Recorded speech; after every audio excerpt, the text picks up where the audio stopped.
Ndilapha ezifama sendinethuba ndilapha. Ndafumana le fama yokuqala yile ndibe kuyo ngoku engena hectares ezininzi. Yaba sisiqalo sam ezo uba ndibe lapha efama. Ndaqhuba ke ndafamisha incinci njalo ifama. Ndanenkomo, impahla, igusha, ibhokhwe. Ndayongeza kumhlaba ngobona uba iinkomo ziyanda, impahla iyanda. Ndafumana omnye lo phaa ngaphesheya ngangowesibini wamkhulu wane-hectares ezintle ke wona. Saqala ke ngoku noko yakhula ifama.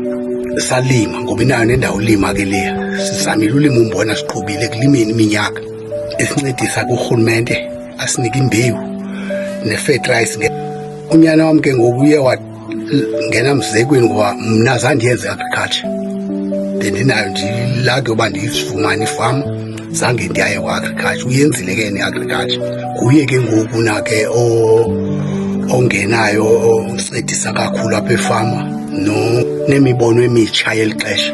Nto indikhupha amanqathe ngoba iba lilishwa ngeli xesha uba ube nento onayo isebenzele nzima ungumzali, ungabikho nomnye umntana oyilandelayo.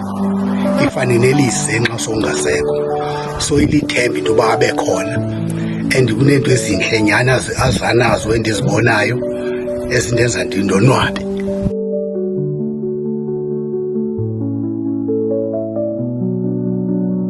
Lo myalezo ndiwuphathelwe liSebe lezoLimo.